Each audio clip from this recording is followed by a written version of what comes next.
Hey there, I'm Christine. Welcome to my drawing and watercolor painting channel. Today I'm going to show you how to draw a flamingo and then we're going to paint it with watercolor. Okay, so the first thing we need is paper. This is just drawing paper. You can use sketch paper, newsprint, copy paper out of your printer, whatever you have. I'm using good drawing paper because I can erase on it and it will hold up pretty good to that. Now, I'm going to draw with this 4B pencil. It's a 4B. Let me show you that. It's like a 2B, but it's a 4B. You can get sets of pencils with different grades on them.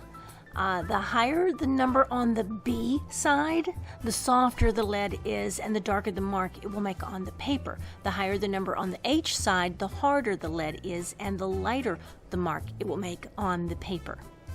You can also just grab a regular pencil. That's that number 2 standard pencil.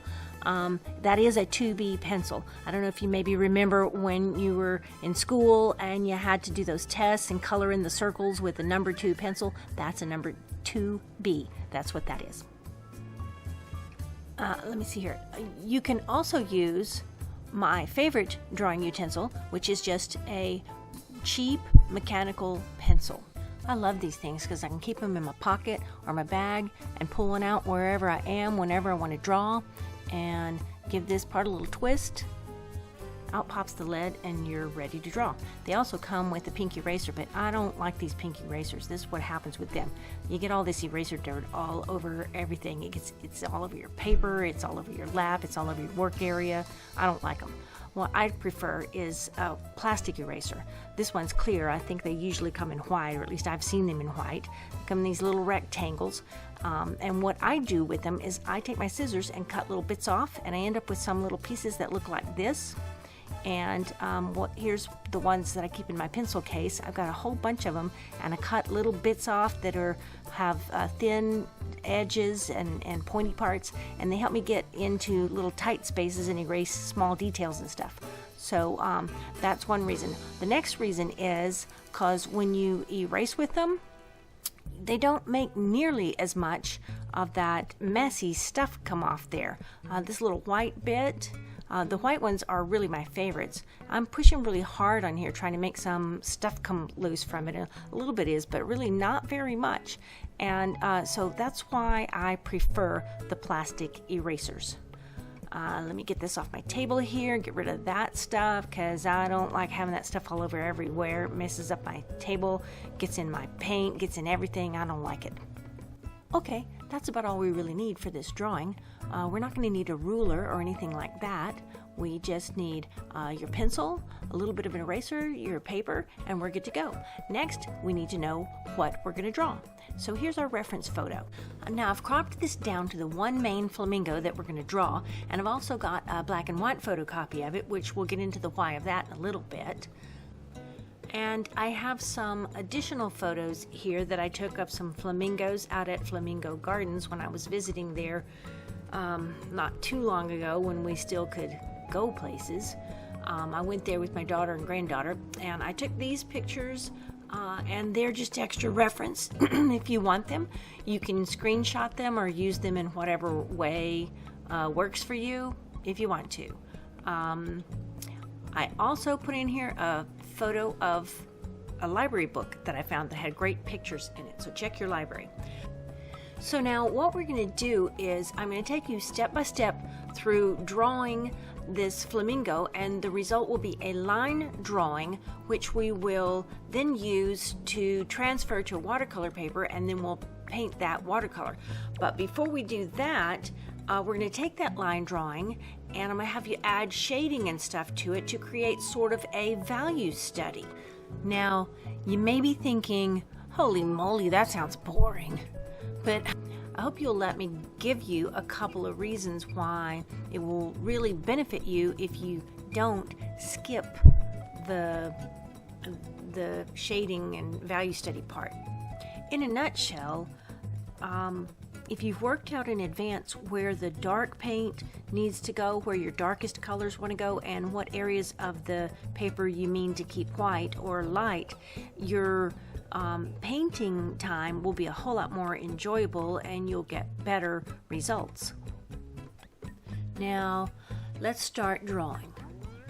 The first thing we're going to draw is a big circle. It's going to represent the body. It's going to be a guide for later when we're putting the details on, but it's the body, and it's not including this tail part. So it's just this section right in here. And it's going to be kind of squished, kind of flat on the top, and it's not egg-shaped. It's not smaller at one end or the other. It is actually a circle, and don't make it too big. You got to leave room at the top for the head and the bottom for the feet. So,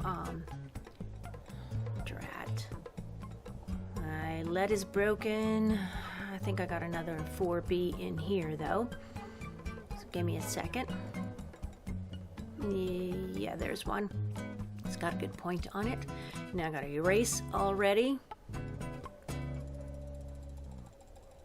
There we go. Okay, once again, draw a circle, and this is your big circle. And also, don't. I'm going to be drawing my lines really hard so that you can see them in the video, but typically you're going to want to draw lighter than this because this is our guide line. It's just going to represent the placement of that's what we're doing here. We're working out the placement of the different parts of our bird that we're drawing. So we're going to end up erasing some of those lines later on, so you don't really need to draw them really dark, but I'm making them dark so that you can see them. Okay, so this is on kind of an angle because it looks like it's on an angle to me. Now we're going to draw a small circle for the head, and I want you to look at that line right above there and figure that's how you see where to put it. And also this line right straight up in front of your circle and this line right over the top, those show you how to position the location of the small circle. So there we go. And this looks kind of wonky. Really big, really little, but that's actually what we see here, a big circle and a little circle. So that's what we've got. And it is just a guide for the placement of these things. We can tweak it later and make it bigger or littler as we need to, as we go along. So now, the next thing we want to put in is this tail area back here for the back end, and it's going to be a triangle. You can see there's a triangle sticking off the back there of the circle. So we can just picture a line right there, and then the point of the triangle is out here, and it's a little bit above the bottom of our big circle, and so we want to go up a little bit and out and put a little dot there, and then we draw the triangle points right out to there, and there is the placement of the back end of the bird. Now we've got a really beautiful backwards letter S right here. So we're going to put an S in, and we're not going to go up too high or out too far. Just kind of, once again, look where this line is going across here. That's about how low we want it to go, and we don't want it to go up real high, and we do want it to kind of go close to the body. So we just put a backwards letter S on there, and that is the guide for how we will position the neck. Now we want to position this beak here with a small rectangle sticking off there at kind of an angle, and then we're going to put a triangle pointing back toward the bird, and you can kind of see in my black and white one here a little bit better where the point comes to.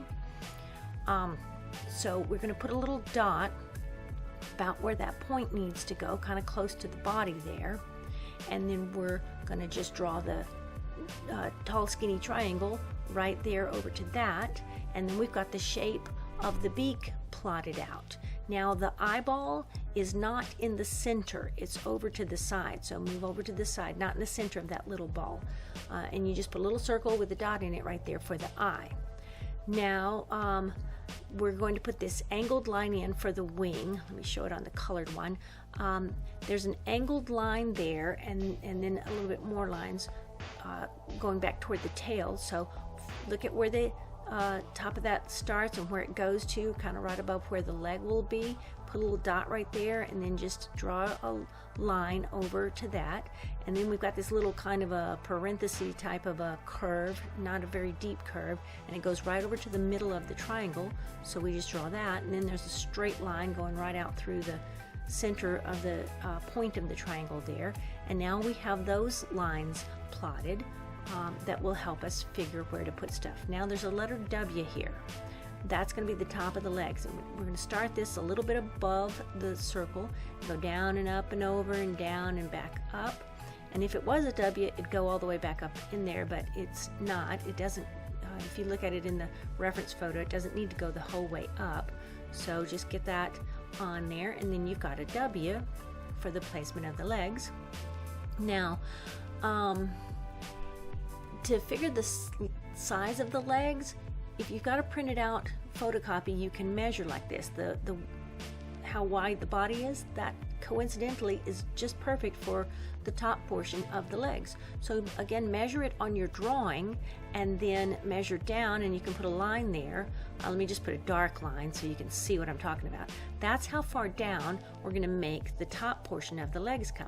But now I'm going to erase it because I don't want a dark line there. That was just so you could see where. And now, actually, this leg comes almost straight down, and this one angles a little bit back. So I'm going to start with the straight one and just draw two parallel lines real close to each other, right straight down, and then I'm going to make these kind of angle back toward those other lines. And now we're going to put in the knees. They're almost like little midget rectangles with the corners a little wonky. One side goes down a little bit and the other one goes down farther. So one corner's up high, one corner's down low. And then it's the same on the other side. So looking at that on our drawing, we're going to draw this line out just a little bitty tiny bit, and then draw a longer line down, and then we're going to draw the long line and then the short line. And there's the knee done. Now we're going to do the same thing on the other side, but they sort of touch, so it's the same thing but different. Anyway, there you go. Knees. I almost said bee's knees, but they're bird's knees. Okay, so now looking at our measurement again, you can see that the lower portion of the leg is a little taller than the top portion, so that puts it down almost at the bottom of the page, and we just continue these lines straight down for that leg, and then the other leg angles slightly forward a little bit, so put those lines up that way, and there you go. Now I don't usually put feet on my flamingos because I almost always see them in water, and I draw them in water, and I don't have to draw feet. But if you ever have any standing up in the sandy area and you want to know how to draw the feet, then this would be how. There's this sort of a triangle shape going on here. So we're going to look at that, and we're going to draw the bottom of the triangle, which would be the bottom of that first foot there.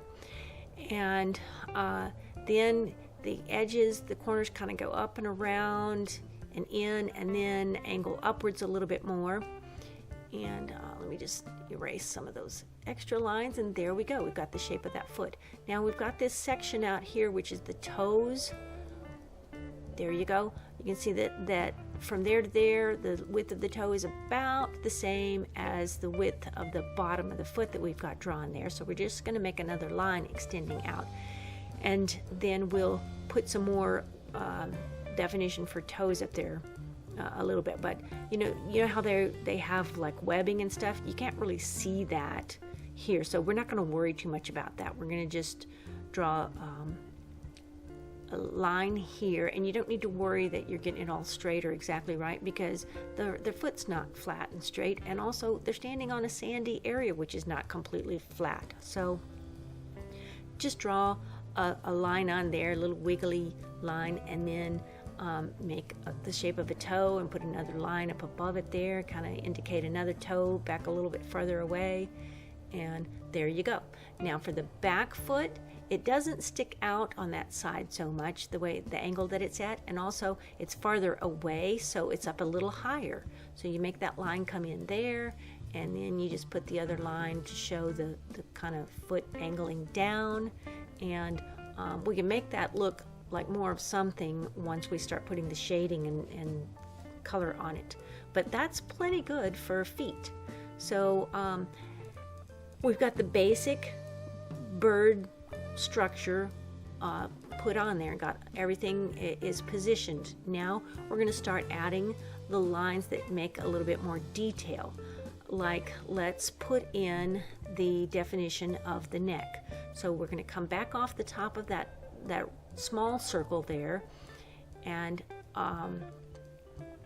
form that neck, and it's going to run into the body right there. So we're going to put a little mark for where we want to aim for, and then we're going to just make that curve coming around there. And it's not exactly round, so you don't need to make it exactly. You don't have to worry that it's not exactly round, because flamingos bend their necks with, sometimes they have these little flattened straight sections, and they look really cool the way they bend their necks. So try to incorporate some of that in your drawing too. Now we're going to come off the bottom here, and I like to leave a little bit of that bump. I just think it looks pretty to leave a little, like a jaw or something, I don't know. And we're going to make a line coming around here and try to keep it a consistent width all the way around. Can you believe I had camera trouble again? Thankfully, I've got a new camera coming Tuesday. Thanks, Dad. So that will hopefully mean I won't keep having all these crazy, stupid glitches. Anyway, for now, I know that I had the camera turned on and recording, but for some reason it just cut off the last 5 minutes of what I was drawing. So I'm going to go over that again right here so that you will not have missed anything in drawing the neck and face of our... Okay, so this is where we were working when my video cut out. So I'm going to just do that again over here. We've got the ball of the head, and then the S curve going into the body. Oops, drew that too big. The S curve coming out over here, the rectangle and the beak. And this is just good enough to just give you the idea of what we did. So I've got this curve coming out here, and I think I told you we want to keep this line a consistent width, and so I'm going to show you where it will come along here. You want to draw this side first, so that, and then we're going to put the coming up from the bottom and emphasize that kind of flattish bend in the neck. But if you get that outer line drawn first, then you can draw this inner line and keep the width consistent, and that'll allow you to position it properly. Notice though where the neck meets the body, it is a little bit wider, so don't forget to put that in the drawing. Now I need to also show you how we do the face. So you start out with making a line come out of the eye on the top, and then one coming out the bottom almost all the way down to the bend on the bottom. It's longer on the bottom than it is on the top. Then we got that little bit of a whiteness there, so we put this line here to show that. And then now, these lines are so dark. Let's see here. To get this going, we want to go up along behind there and emphasize that bump a little bit, then put a little bit more detail around the eye. And then when we're going to do the top part, we've got to make that little, see that bump right there? It kind of bumps out and then goes back and up and around the head and joins back into the neck again. And now let's just erase some of these unnecessary lines now that we're our guides, and you can hopefully see that starting to take shape a little bit. I'm trying to work too fast so I can get this done and get us back to the main project. Let's put the line in for the mouth, I guess, the part that separates the top and bottom of the beak. It's a curved line, and it curves kind of closer to the top there in the center, starts back in the white area and goes up and curves back around and comes right down to the pointy part of the beak. And let's see, you got to put this line for the dark part of the beak at the bottom, and it's a little bit lower on one side than the other. And then you can see once it was colored in, it will look really pretty and make a really nice flamingo face. So now we're back up to where we left off. So we're going to put directional lines in here where this wing is and where the top feathers come down, and they all dovetail together right there and form that kind of a line. That's why we put that angled line there. So let's get these curved or angled lines in here. And remember, these are just directional lines. We're not actually trying to draw feathers. We don't want to draw and then color it in with watercolor. We're going to actually make these feathers with our watercolor. So we're just putting directional lines in, just a few lines to basically get where it goes. And we've got a line that comes down from the top down, curving around for the front part of that wing there. And then we've got a few more feathers in there. Then we've got feathers that come straight back toward the tail on the top of the back there. So make a few lines there to indicate a few feathers there, and then we've got some coming, some short ones near the top and some longer ones then coming down toward the tail and onto and forming the tail. And again, I am drawing these a lot darker than I would ordinarily draw them. If I was drawing on my watercolor paper, I wouldn't draw these lines nearly this dark. Okay, now let's put this little bit of feather coming back along underneath there and heading up towards the tail where we've got those long ones sticking out. We've got a little bit of a light area there that we'll need to remember not to put paint there when we start painting.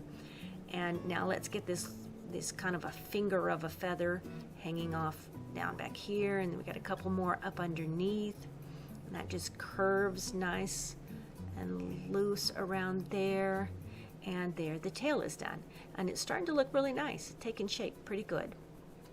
Let's erase some of these unnecessary guidelines that we had put on. We don't need them now.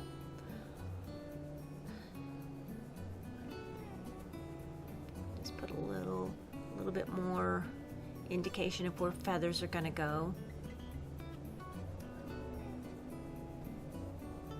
Really kind of drawing a lot more in here than I normally would, but I want you to see where the direction of the feathers is going.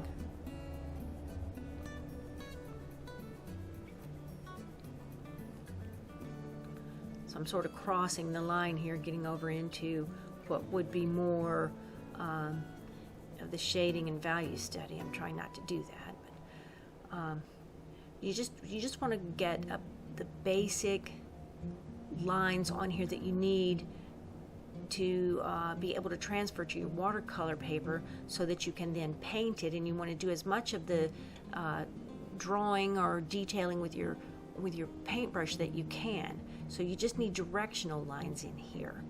If you can keep yourself from overdoing it on the lines, you'll like it better when you go to do your watercolor. Now, I said I'd tell you why I made the black and white photocopy. This black and white photocopy is kind of like presto instant value study. It shows us where the lights and darks are in our reference photo. And whether we're doing a drawing or a painting, identifying these lights and darks is going to really help us to create interest and to create shape and form in our picture and make our picture better. In the photocopy here, we can see light and dark areas. We can see right along under this wing area here, there's dark between the feathers. Behind the bird, we've got the darkest dark, and that pushes the bird forward towards us. The shape of the bird shows up much better because we've got some really good dark right back there. And that's why identifying this will really help us when we get started painting, because we know where to put the really dark stuff. We can see that we need to put some dark shading around this neck. We can see that on the backs of the legs, we've got light shining on the front of the legs, and it's creating shadow on the back, which creates form to these legs. And if you look at your value study, you can see where you've got strongest color. This is why I really recommend that you do a pencil version, though, because you'll get very familiar with where all your darks need to be. Don't start shading your drawing quite yet, but I will show you what I'm talking about. But we do have another step to do before you start it on yours, because you still need your line drawing. So hold off on that for a second, and just let me show you here what I'm talking about how adding the shading in onto our line drawing really makes our bird figure start to take shape. And when you work all this stuff out, I'm looking at the reference photo and I'm seeing there's a shadow here that's not where I expected it would be. It's on the inner side of that leg. So that's a thing that I would notice while I'm making my value study and my pencil drawing, whereas if I was just painting along, I might put the paint in the wrong place, and then it'd be too late, or it'd be, oops, I have to fix it. Now we can see that actually I'm going to stop this and just show you one that I already finished rather than make you watch me do the whole thing. I've got one that I finished here. This pencil value study shows me where my really darkest, strongest pigments need to go when I do my painting. I'll put those right in here in these spots. I'll put a little bit along the face here. A darker, more intense version of the color will create the shape and form that I'm looking for in my painting. Now, before you start shading yours, what I want you to do is to take your line drawing, and I'm going to show you how to use a sunny window to tape this up in it and transfer your drawing onto your watercolor paper. So let me show you this quick and easy thing. So here is my happy little guy. I drew him with ink so that you could see him in the video, but this works great with pencil just as well. And I've got him taped in the window, and now I'm taping my piece of watercolor paper right over the top of there.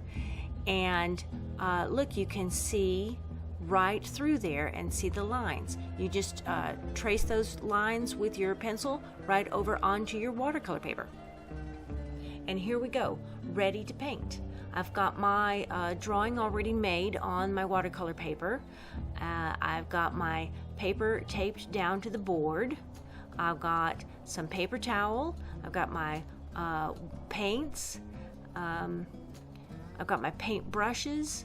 I've got a container of water ready to go. Let me just move this around a little bit better to make sure you can see while I'm working. Let me shift the camera over a little. Hopefully that won't jar things too much.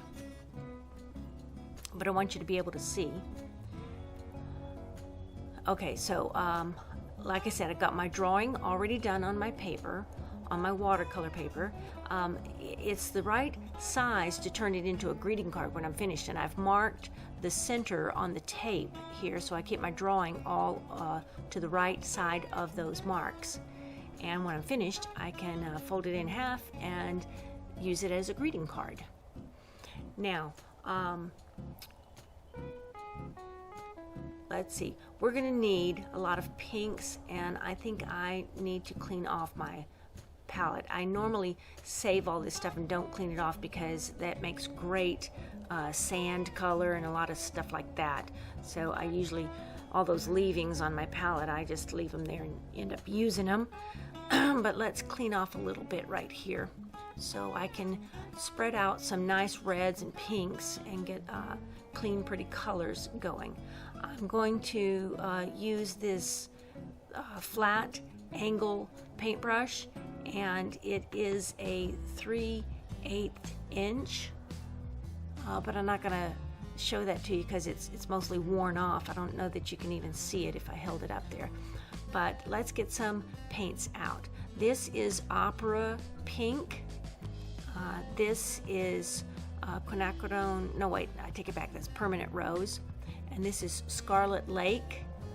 And the Permanent Rose and the Opera, they're kind of tending more toward a cool, and the Scarlet Lake is more toward a warm red color. Then I'm going to need some yellow because I've got some oranges kind of going in here. Got a little bit of yellow and some orangey pretty colors in this bird. So I'm going to put a little yellow out on my palette, and I see that I didn't get all the red out of my brush. So let me try again and see if I can get a cleaner bright yellow. Yes, that'll work pretty good. Then I'm also going to want to use a little bit of Winsor Violet for creating a little bit of the shading that I'm going to be doing. And I think that's all the colors I need out right now on my palette. The first thing I want to do is get water on my brush and put it in these areas where the darks are. But I'm gonna put it on the paper, but I'm not gonna really wet the paper. Well, that's too much already. Let me dry some of that back off there. I just want to make the paper a little bit damp so that when I put the strong color on there, it'll start to spread, because I want my colors to mingle together on the paper instead of mixing color on the palette. I'm going to put color right here. I'm going to actually touch some really strong color right in there, and that should spread nicely. And put some more in the different areas where it needs to be good and dark, because then I can spread it out from there. Here, I'll put the reference photo here where you can see it as I'm painting and see how that I'm just spreading some of that dark color out over into the wing area there. But I put it on pretty dark right in the places where my darkest values are going to go, and then I spread it from there, and it gets lighter. Also, don't forget your watercolor dries a little lighter than you put it on there. Now let me put this yellow in right here while the other paint beside it is still wet, or damp at least, so that the colors can kind of mingle together there. And then I don't know that I want to take some of that back off there, or just soften it with this damp but clean brush. I'm going to just rub that around a little bit and soften it so that it kind of blends up into that bright light area on the bird's back. Then I'm going to put some shading right over along this side, along the front there, because it's kind of in shadow from the neck. And then I'm going to put some more dark color right down here where the neck meets the body, because that is one of the darker areas. And I'm going to just get that paint in there nice and dark.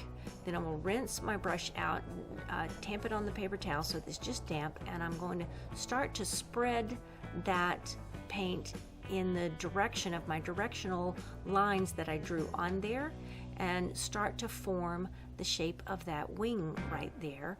And let me put a little bit of streaks of dark in there, and while the paper is still good and damp, those streaks they'll stay put, but they will soften out into the wet paper area and just look really pretty. Then I'm going to just continue putting the dark in where it needs to be, and then dampening my brush and using it to spread the paint. Let me pick back up a little bit of that. I got too much color there. But I'm using that to just spread the color that's already on the paper, and then I can go ahead and add a little bit more when I need to, but I use a damp brush and spread the paint around, and then I just add in more color as I need, and put a little bit of yellow there, and it'll mingle together with the red that's already on the page. While it's still damp, it'll mingle a bit and get some good color variation going on and make it look really interesting and pretty. I'm going to just notice where the darks are in between the feathers, and I put those darks there, and it helps to create the look of feathers on the bird without me actually trying to paint a feather. I paint almost like paint between the feathers, and it makes them show up. Now I'm going to put a little of this Winsor Violet on here and get started with my shading of the under the bird, the tops of the legs there, and dab little more bits of yellow in where I think it needs it.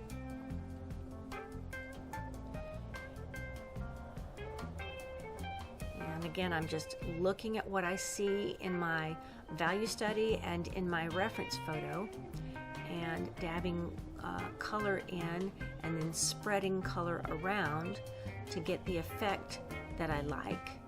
A little bit more dark underneath here. Punch up that color good because it is dark underneath there. It's in shadow, but that just means it's got a stronger value there, and I don't necessarily have to put a dark color in. I just put more a more intense bit of the red under there,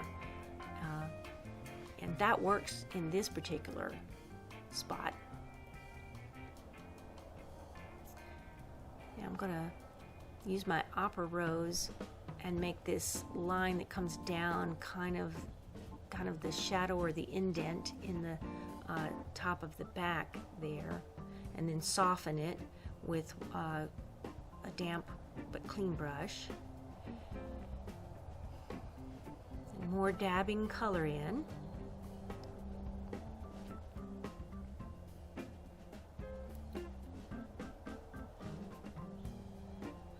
Now I want to put a bit of yellow along the top of the back there where the sun might be hitting, because it's bright and sunny.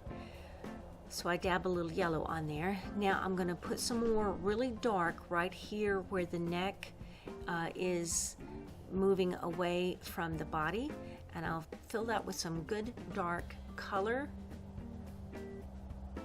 right there. And I got a bit of a hard edge, but my brush I can just jiggle that back and forth in there a little bit, and my brush will soften that a little bit so I don't have to have that hard edge there ruining my picture. Dab on a bit more color under here to punch that up, because that has a stronger value in my black and white copy. Now I'm going to turn the board around, turn my paper around, and I've got a damp brush with mostly just water on it, and I'm going to start moving some of this paint over. I did not add more paint. I've just got a bit of dampness or a bit of water in my brush, and I'm moving the color over. Then when I get up here to the neck area, I will add some more stronger paint right there. Then rinse the brush, tamp it on the paper towel. I don't have to rinse it the whole way clean, but just get most of the paint out, and then just use the damp brush to spread that color around. And if you get too much of it out, just add a little bit more dark back in. As long as it's still wet, you can keep working with it like this. Now flipping it back around this way, I can look at it and I see that I've got a stronger bit of color right there, and then right on the inside part of the bend of the neck right here, I need some stronger color there. And then damp brush again, damp sort of clean brush, to just kind of help spread that out a little bit and soften the edge.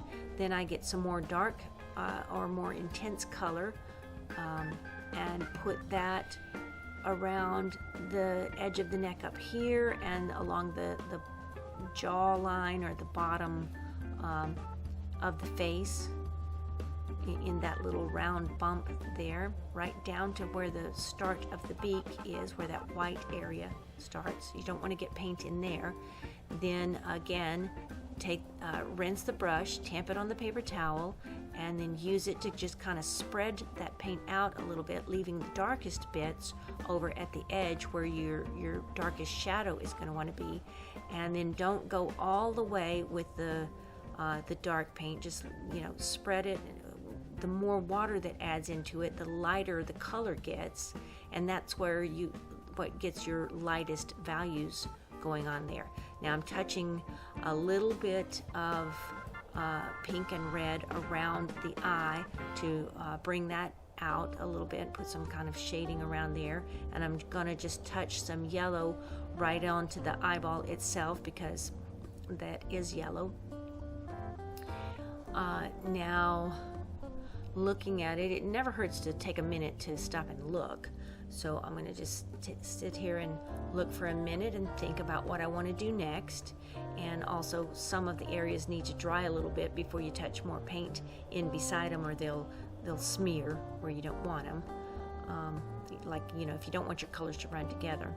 Now I'm making a kind of a light orangey color for the top section of the beak right there, and then I'm going to darken it up just a little bit for the bottom of the mouth, the underneath the bottom beak. I don't know what you call that, but the underneath section right there. So it's a little bit lighter on the top. I think it could be even more light than I ended up with it, so I'm probably gonna take some of that paint back out of there. Just wiggle my brush in it and it lifts some of that paint back up.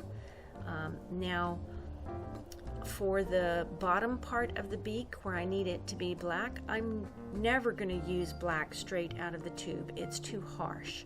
But if I add some ultramarine blue into my Winsor Violet puddle I've got going on there, and then either some burnt sienna or this, what I'm using is transparent red oxide. I'm adding that in, and I got too much, so I add more ultramarine and a little bit more Winsor Violet, and just keep back and forth like that until I get the color. Just mixing the ultramarine and the transparent red oxide will get me a really good, nice, pretty black. I like a little of the Winsor in there because I like what it does to the color. It warms it up just a little bit, and I just keep mixing back and forth until I see that I've got a color that I like. And then but I don't want to get too much. I don't want a really stark big black blob on the end of the bird there. So tamp it on the paper towel, and then just lightly apply it to that bottom part of the beak. And then using the edge of the brush and the tip of that angled brush, I can get the very tip of the beak in there, and then I can get the line that goes up that forms the mouth there. Just using that very tip, just those few little feathers, kind of touch that on, and then also touch the little dot into the eye, and there is a pretty good looking beak and face on that bird. And you see I didn't paint any white on that white area either, because in watercolor you don't paint white, you just leave the paper unpainted, and that creates the white. Now I'm going to, I just mixed a little bit of Winsor and yellow together and made a sort of sandy color that I'm going to touch up the top area there, because I think I see that in the reference photo. It just looked to me like it would benefit from having that extra little bit of color in the front side of the eye and the top of the beak area right there, and I think that added the perfect touch, and it looks beautiful. Now I'm going to take a little bit more Winsor and a little bit more of my puddle of reds and oranges and mix that together and get a good color to start putting on the legs here. And in the knees, I want to add a little bit more red to pink them up a little more, because they're more pink than the rest of the legs. And mixing a little bit more yellow in to my puddle kind of makes a nice neutral color. And then I may run a little bit, let's see, that looks pretty good, but I think I need to touch in a little bit more red here and there, just to get it a little prettier.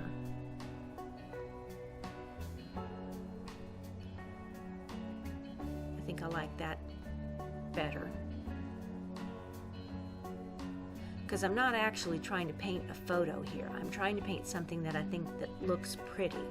I'm making a painting, a piece of artwork, not a photo. So keep that in mind too. If yours doesn't look exactly like your reference photo, that's okay. If it looks pretty and you like it, that's all that matters. So I'm going to just keep touching a little bit of this and that in there till I get what I want, and I'm going to lighten up that little puddle of black that I made by adding some water to that, and then that is the perfect color to paint the feet. And then I will use some that doesn't have water added to it to paint the darker bits.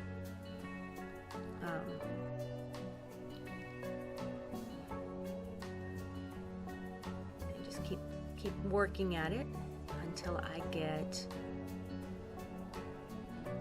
something I'm happy with.